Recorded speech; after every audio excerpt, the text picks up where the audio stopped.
Get your lights out. Get your lights out. Get your lights out. Get your lights out. Go. Hit him. Where the fuck's the door? Over there. Go. Snatched from their cells in maximum security prisons across America, some 40 members of the infamous Aryan Brotherhood gang are flown to fortress jails in Los Angeles. This is the biggest criminal case in US history, with more than 20 defendants facing the death penalty. The most feared and deadly white gang in the American prison system, it stands accused of hundreds of beatings and killings, of intimidation, racketeering, and drug dealing.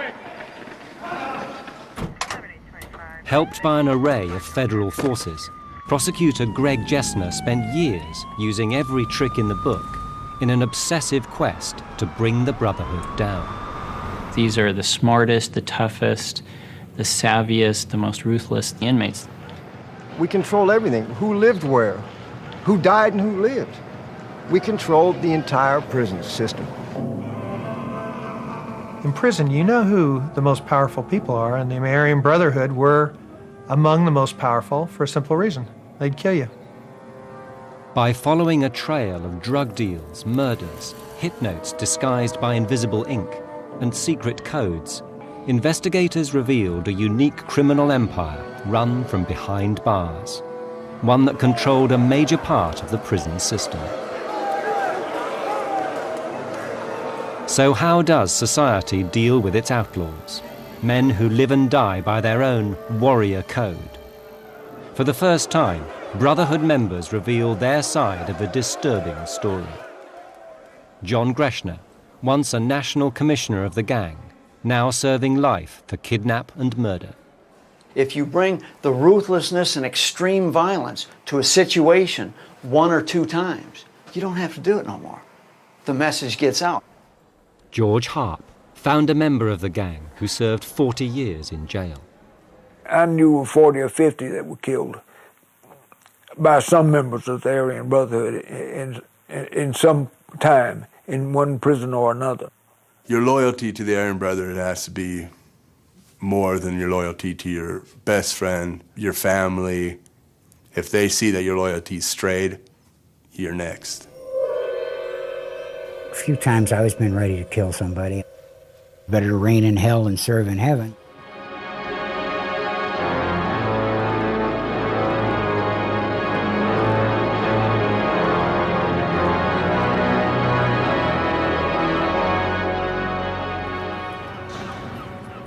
The Brotherhood's reign in hell began during the 60s among the racial tensions and violence of California's prison system. At the time, the AB served a much-needed purpose in California state prisons. There was a lot of racial upheaval, and the AB was designed and structured to more or less protect and defend the weaker whites. It started with a purpose and reason and did make sense for the prison system at that time. The Aryan Brotherhood is not a white supremacist organization like the Aryan Nations or something like that. I mean, it started out with obviously a racial orientation, but they've traditionally been allied with the Mexican mafia, and also they have had alliances even with black criminal organizations, and that's just more about furthering the interests of the gang. It evolved to get power, like anything, evolves. First for racial solidarity, and secondarily for money and power and status in that world,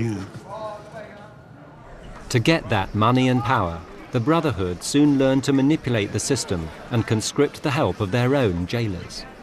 Some of the guards backed the whites because the blacks were killing guards, and so their sympathies went towards the whites.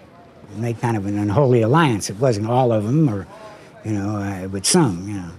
The guards, some of them liked us. They identified with the things that we stood for, and some didn't. Sometimes we'd ask them if they would like to make some money. They didn't get paid much. And they said, yeah, well, we'll send a package to you. Have somebody mail a package. That'd be okay. You'll bring that in for us, and we'll give you $500 every time you do that. And guards, a lot of them made a lot of money that way. They brought us weapons, and they brought us information, too. And they would bring us pocket knives. Every time we went to recreation or every time we went to the shower, it was the guard's duty to come into the cell and inspect that cell to look for contraband. And there was many times we would come back into the cell and the guard would say, just look under your pillow. And there'd be a pocket knife. They used those knives to fight a war on an almost daily basis in the prison yard. Part of the constant struggle for power between ethnically divided gangs.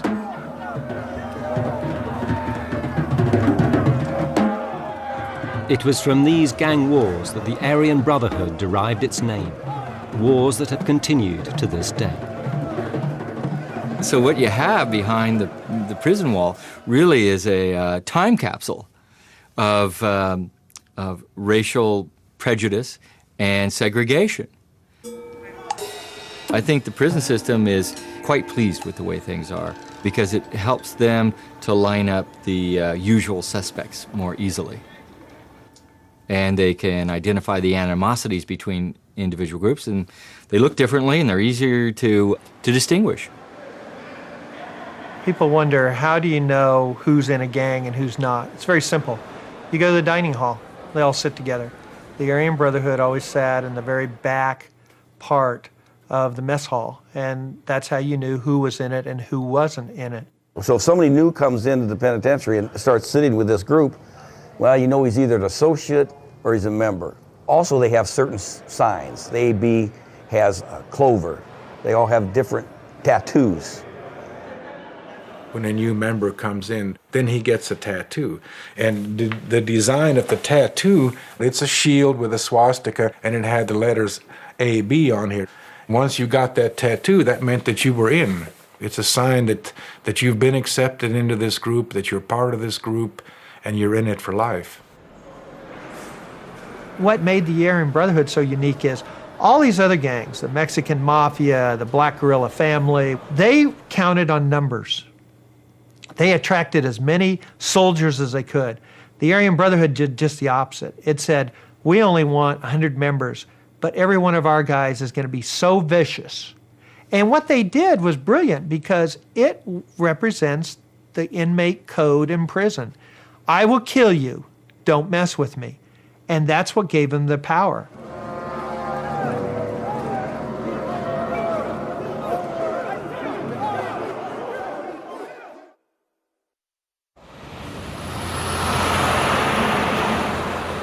In the early 90s, prosecutor Greschner began to investigate the Aryan Brotherhood and realized he was confronting a remarkable prison gang.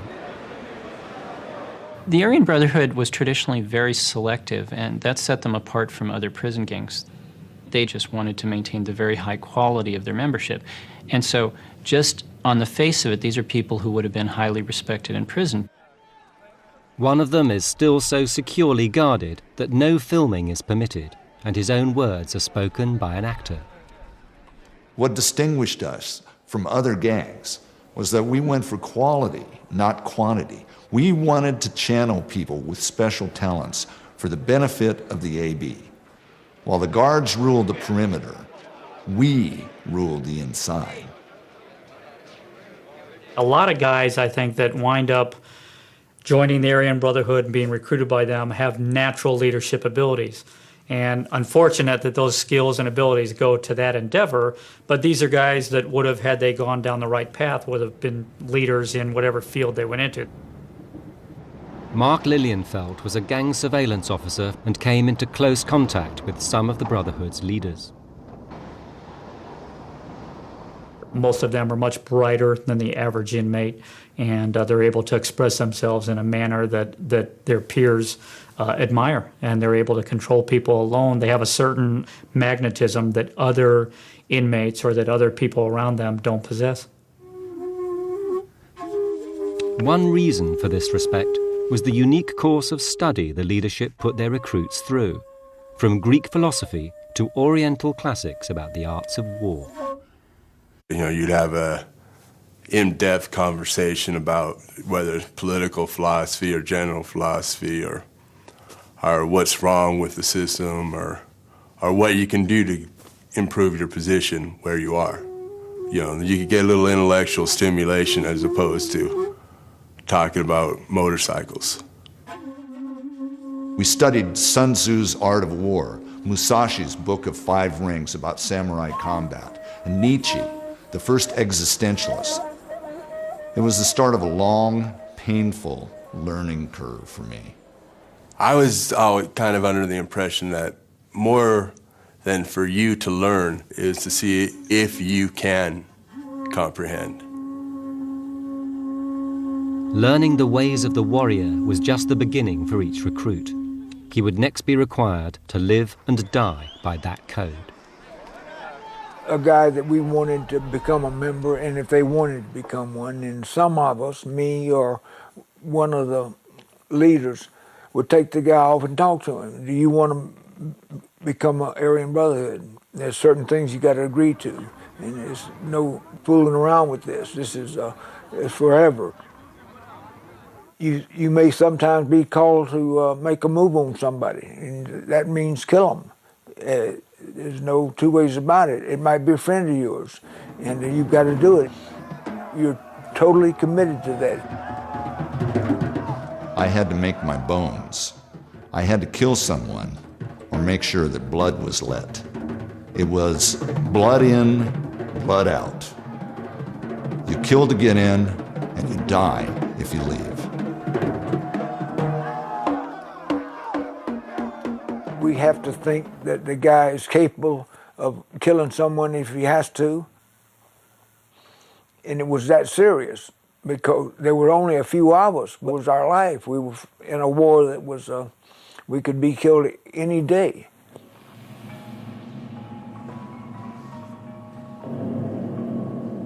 I knew 40 or 50 that were killed by some members of the Aryan Brotherhood in some time, in one prison or another. Greschner claims the Brotherhood has been responsible for countless stabbings, killings, and physical assaults. Violence was their trademark. Prison is full of tough guys, but you know, the people who will successfully stage a murder and sneak up behind somebody and stab him in the neck until he's dead. You know, not that many people in prison will do that as readily.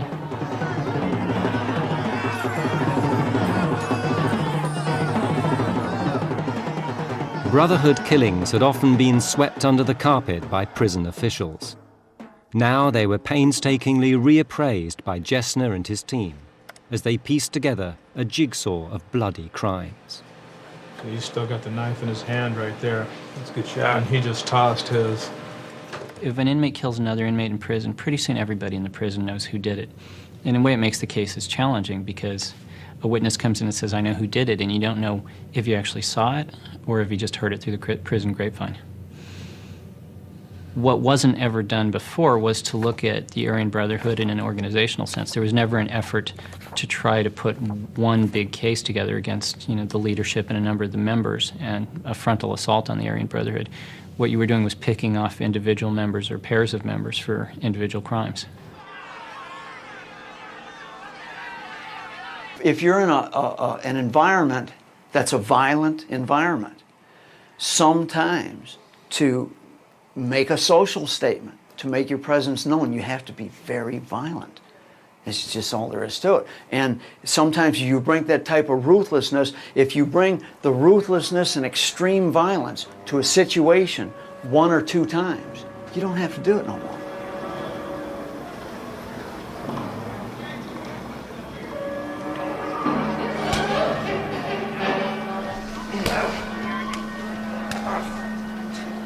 Why make an enemy? Why move on somebody and leave your enemy alive so you can come back around and get you or get yours or get your family or whatever? You don't do that. If it's serious enough to move on them, you take them out. And then you do it in such a way where it's so vicious that everybody, even in a violent environment, takes notice. They say, wow, you know, and they step back and they say, don't mess with them because you'll get that. I mean, that's how you control the environments. Then once you do that and people understand it, then you can get down to business. That's how you do it. Every faction in the prison system money can be made, the AB had their hand in. And they got a third of every money that was made in the yard. And for that third, they made sure that nobody was harmed outside the circle. So we started rackets, booking the ball games and putting out tickets and selling dope. We would smuggle in drugs and sell those. We had a loan shark business going in different prisons, and guys would have to pay us usually double.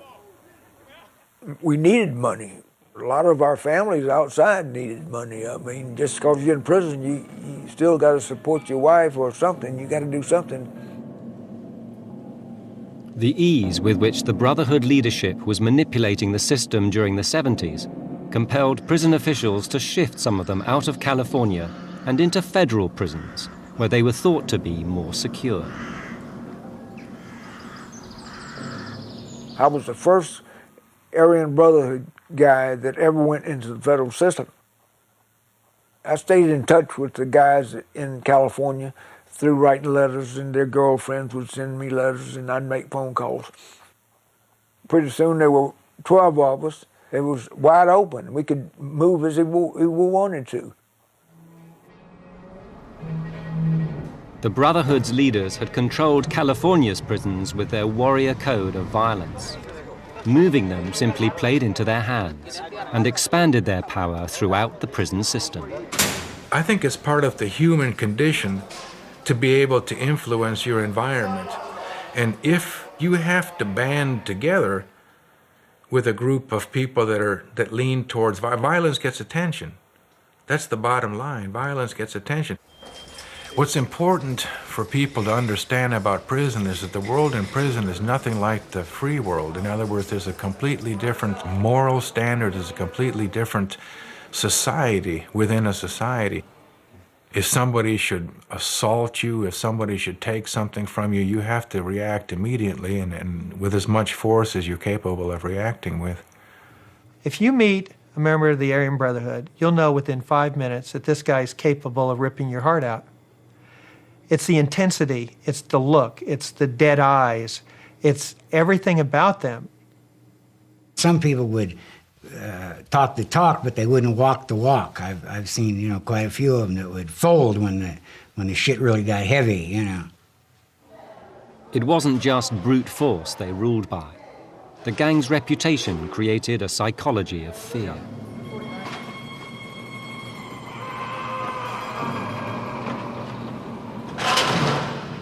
When you hear a guy screaming, there's a certain sound in the prison, and it reverberates through the whole prison when a guy, a lot of times, will be screaming, and you just can hear it, and you know what's going on, and you may turn a corner and you can smell the blood. It's everybody knows the threat's there. You don't realize how afraid people are in prison. I never knew that.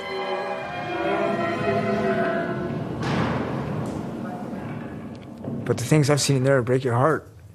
Things in there is cruel and sadistic. Aryan Brotherhood's good for that.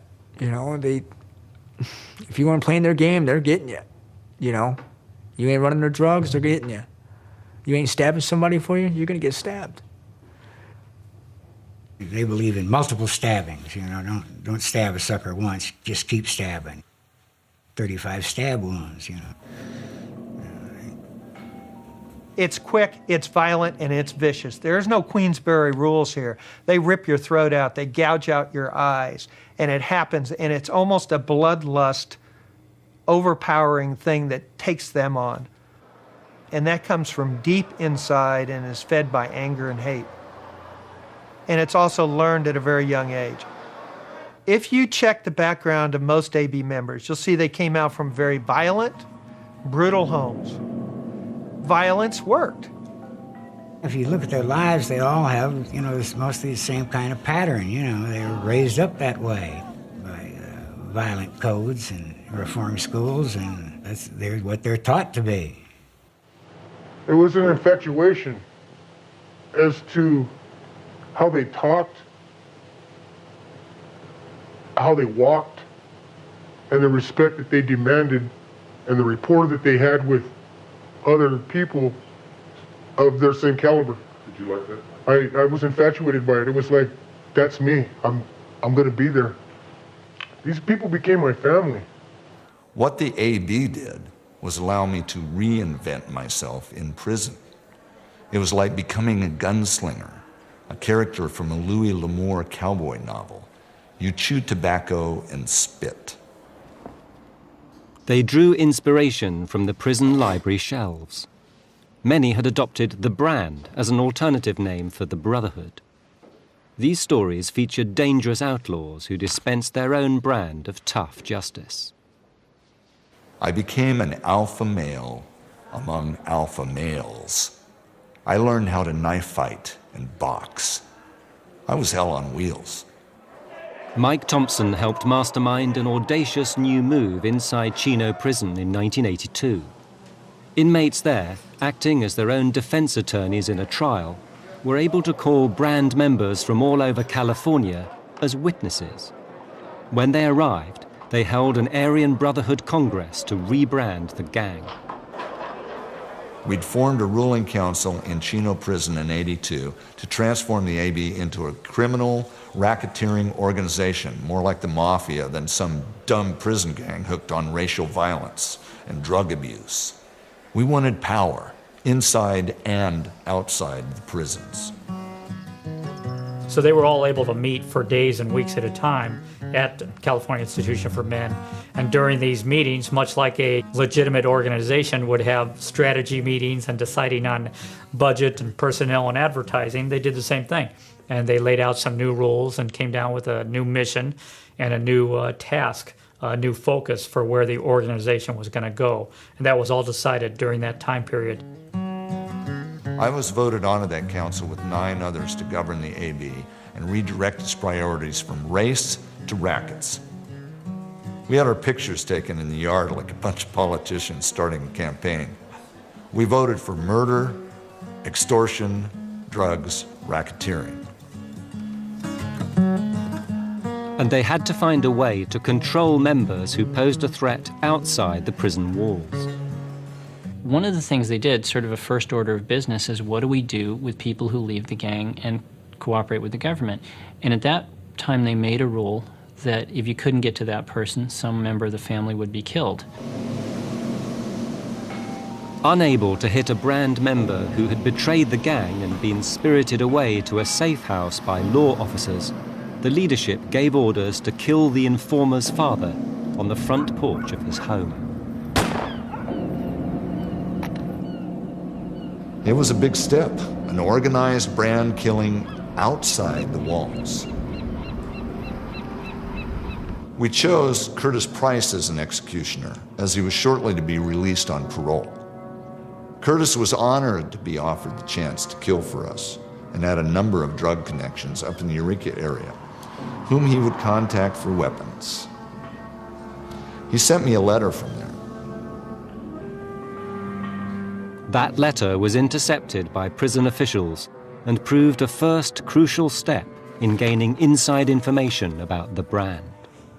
This message appears to be perfectly reasonable, but we notice that there is something on the left margin which appears to have been wet and dried again. That suggests the presence of invisible ink. There are a number of kinds, including urine, which I understand they used rather frequently. So we can try to develop that with heat or look at it with this blue light. It says need, contact, witness, problem, could, walk. It requested permission to kill. That letter was later used in court, and it led Curtis Price into death row, where he still rots today. As for me, I was turning into a damn monster. I began to look inside myself. This wasn't combat. This was no warrior code. I felt sick with betrayal, self-betrayal. I rolled out. I'm still under guard 24 hours a day, locked in a maximum security jail to protect me from their knives. and to protect society from me.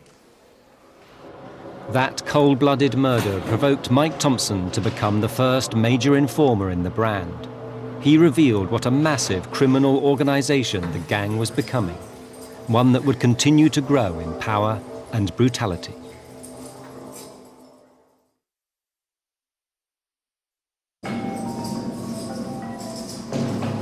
By the mid-80s, the brand was growing into a mafia-style syndicate in and outside prison. To try and break its power, senior members were locked in isolation cells. When people are put in solitary confinement, I mean, some people go crazy, but some people adapt and become very clever. And these are people who have adapted and become very clever. A thing that's surprising is you would think that they wouldn't be able to communicate with one another under these circumstances, but it turns out there are lots of different ways to communicate. A lot of prisons, oddly enough, you can speak through the toilets, you can speak through the vents. They have all these ways of communicating with one another. Also, imagine somebody's in an exercise yard which is next to a cell and there's a window. Even if they can't hear one another, they can typically communicate because most of them have some knowledge of sign language. Also, they can just write letters to people on the outside, and they're allowed to do that, although their correspondence is screened, but you can get hidden messages by the screeners. Decoding those messages wasn't easy. Investigators uncovered a series of complex codes, the most remarkable of which, they claim, comes from a book in the prison library, the writings of the 17th century British spy, Sir Francis Bacon. The most sophisticated method that we encountered was something called a biliteral cipher. What you need for that is two different alphabets which look a lot like one another but are distinguishable from one another. Like, say, one has little tails on the end of the letters, but they're not that noticeable. They're very subtle.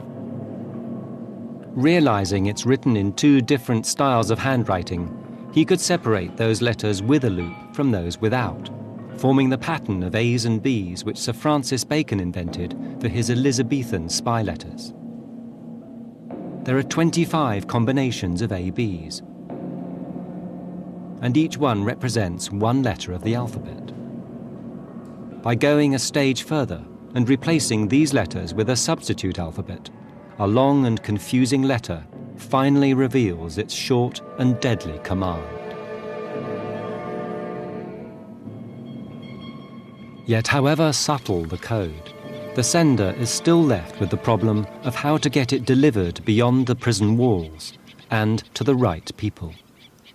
To serve as messengers to the outside world, the AB had a whole posse of female associates, kind of well-meaning radicals we could manipulate. We called them mules. One of the wonderful things about this is that they're stuck in the jail. They're in the slammer. I feel like it's great they're behind bars because I'm free. I can walk in there and I can walk out of there. Yep. And they leave me the fuck alone. We get the best end of the deal, that's for sure. When couriers like these were put under surveillance, they were seen to be delivering not only letters, but also guns and drugs. We do them little favors and then we get paid real well. We do, and sometimes we get a little extra too, don't we? They don't know about that.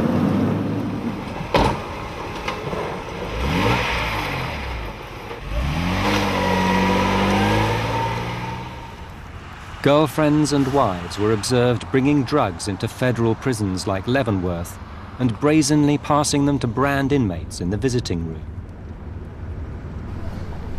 This was a visit between an inmate and his girlfriend, and what had happened was she had apparently brought the narcotics in her waistband in her dress.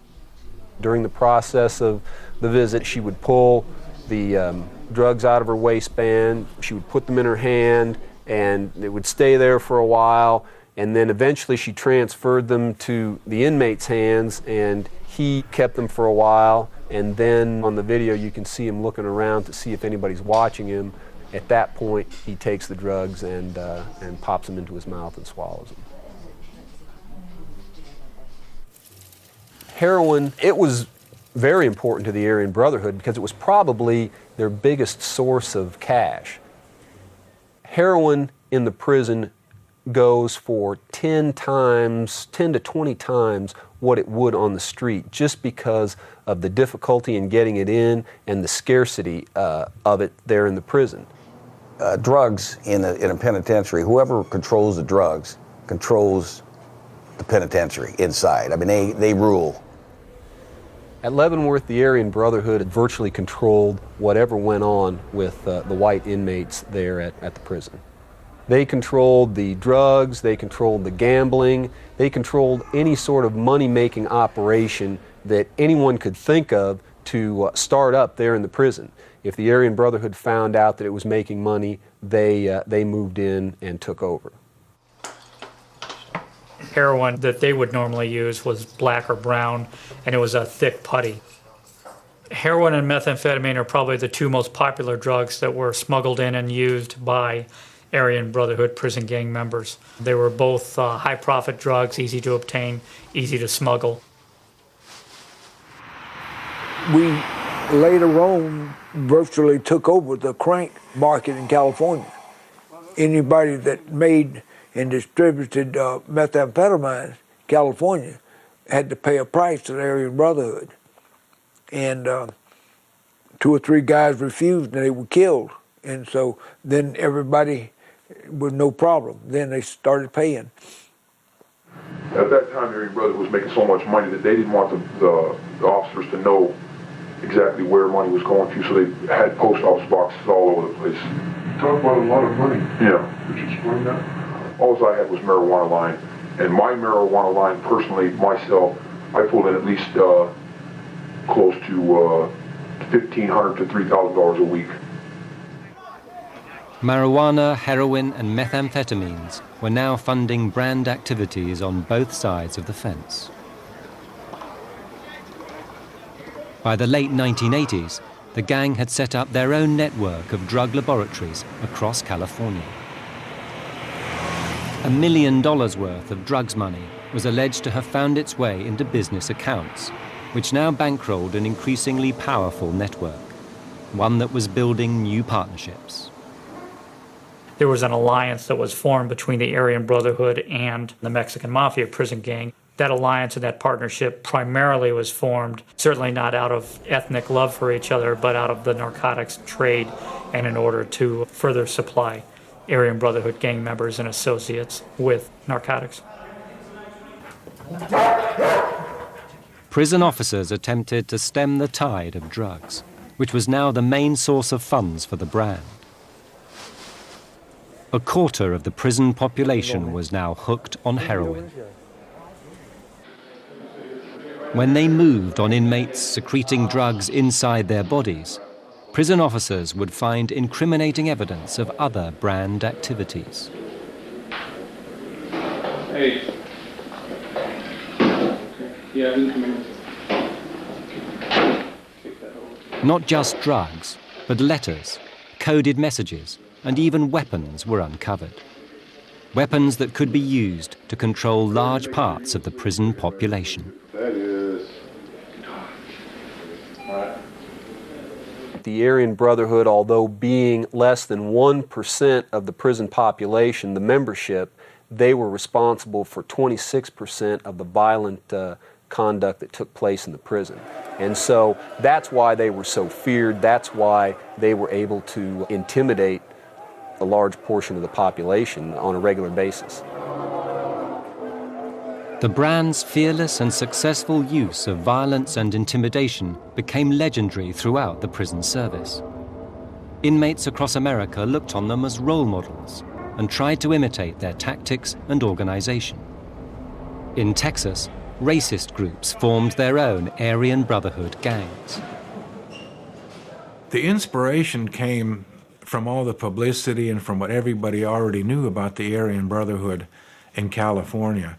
And we didn't have a very, very good intimate knowledge of how the Aryan Brotherhood was. But what we were doing at the time was we were establishing a white supremacist type situation in the Texas prison system. When we were having trouble with the gangs forming in 84 and 85 particularly, there were 52 inmate homicides, and a great number of them were attributed to the Aryan Brotherhood establishing their foothold in the prison system. One example was a murder at the Darrington unit, where an inmate, a prospect for the Aryan Brotherhood, killed another Aryan Brotherhood member in the day room, just brutally murdered him, and he was 2 months shy of parole.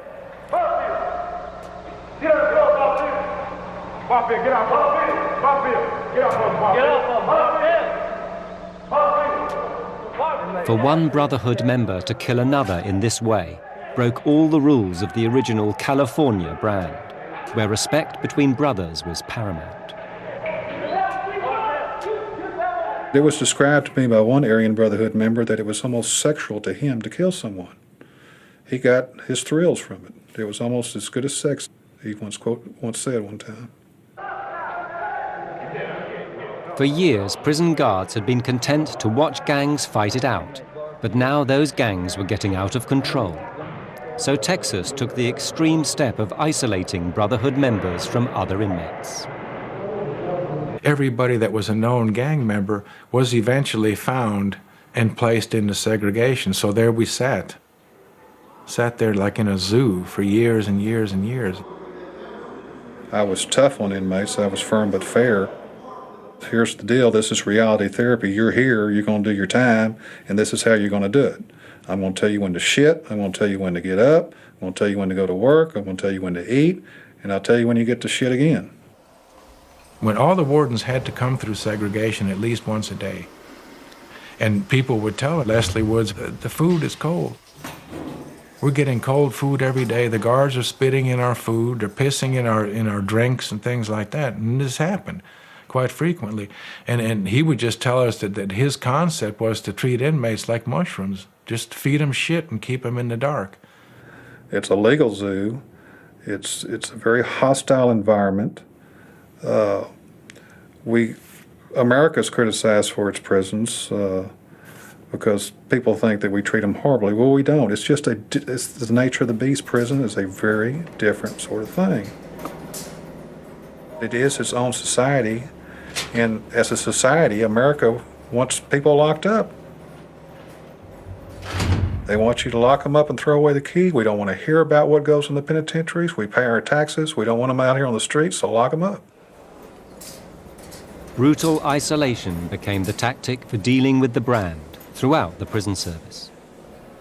But the most notorious case in the entire American prison system is Thomas Silverstein. Wrongly convicted, he first killed in prison after joining the brand. 25 years later, he is still the devil incarnate for the federal prison system. He murdered 3 convicts in prison, but that's not what got people upset. What got people upset was when he murdered a correctional officer. So the Bureau of Prisons said, how can we keep them from doing this? And the answer is what they called no human contact. Take everything away.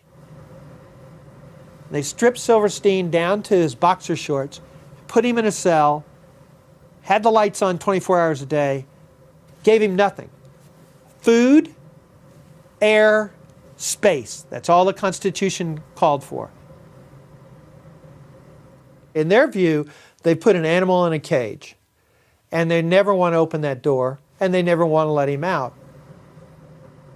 He is kept, I believe, in the most restrictive conditions of any federal inmate. For a long time, they had him in the basement at the penitentiary at Leavenworth, the closest thing to Hannibal Lecter type status that we have in the federal prison system.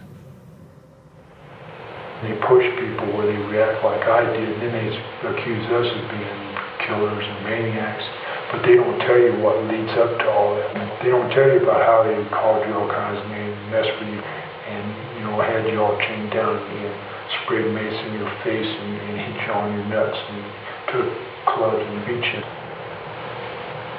You just can't do that to people year after year after year, day after day after day, and have one of that kind of pressure and not expect something to explode.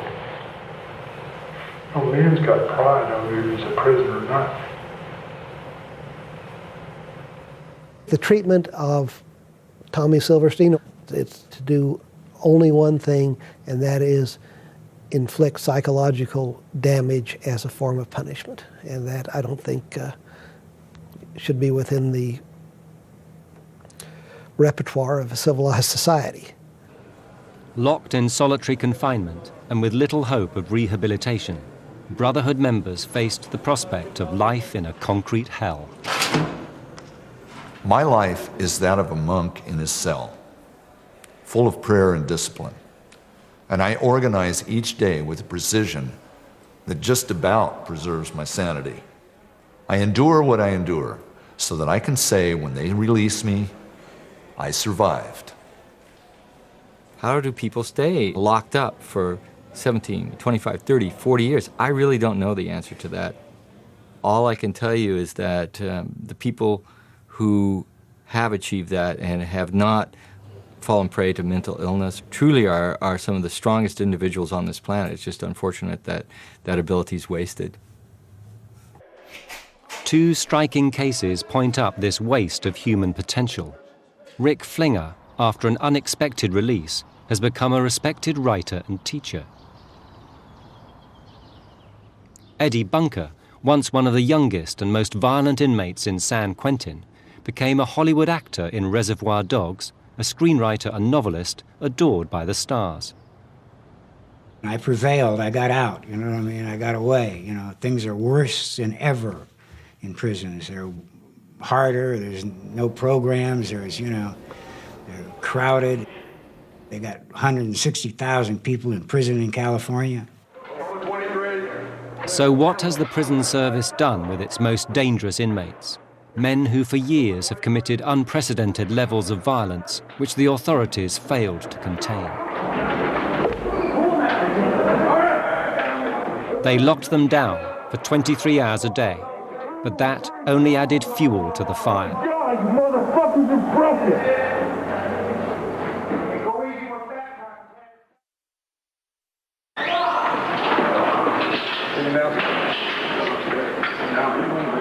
Extreme measures used against disruptive prisoners have often only fueled the problems they were intended to diffuse. Violence provoked more violence.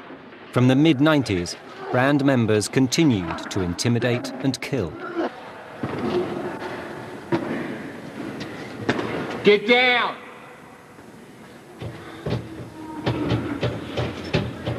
Get out! The orgy of violence for which the Brand was responsible was creating growing unrest. Not just among prison officers, but also among Brand members locked away in increasing numbers. Many felt the old aims and disciplines of the gang had become distorted and confused. You would get a wire saying, you know, you got to hit that dude. And then you get a wire from another person saying, no, there's a red light, don't hit that guy, and you got to make a call. You know, and these guys are both brothers, and you don't know what to do. You can end up in the mix and getting hit yourself, and I've seen people get hit for pretty dumb stuff. In a lot of cases, a lot of dudes got booked or hurt behind other people thinking in their own mind that they were snitching or debriefing, or, you know, one thing leads to another, and he ain't no good, get rid of him. I just put a green light on that guy. Informers, often disillusioned and isolated, increasingly turned to Greschner and his team with stories of abuse of power and cynical killings. Their testimony would later prove crucial. Almost any time somebody drops out of the Aryan Brotherhood, they'll tell the prison authorities, by the way, there are weapons hidden here, here, here, here, and here. They always are privy to secret information, and they can always tell us things that we wouldn't have found out otherwise. You look at who ends up getting killed by the Aryan Brotherhood, a lot of times it's Aryan Brotherhood members who've fallen out of favor. I'll give you the case of Art Rufo, who was a longtime AB here at Pelican. I tried the person who murdered him, and that person told me that he had been convinced by the higher ABs that Art Rufo was a rat. But he said, but when I heard them laughing and saying how they got me to do it and that he wasn't really a rat, then it dawned on me that I'd killed my best friend, whom I'd been in the cell with for years, and for nothing. I remember I strangled one guy who they thought he was a child molester, and he spousal abuse, well, but I strangled him, and yeah, I felt pretty bad about that. I mean, I don't think he had that coming. I think he just barely hit his wife.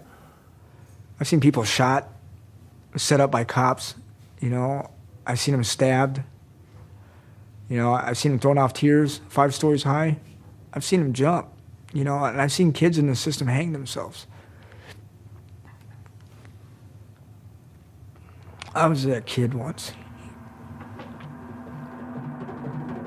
Confronted by evidence of 40 years of murder and intimidation, Greg Greschner combined forces with the FBI, the sheriffs, and the Bureau of Alcohol, Tobacco and Firearms to round up brand members inside and outside of prison.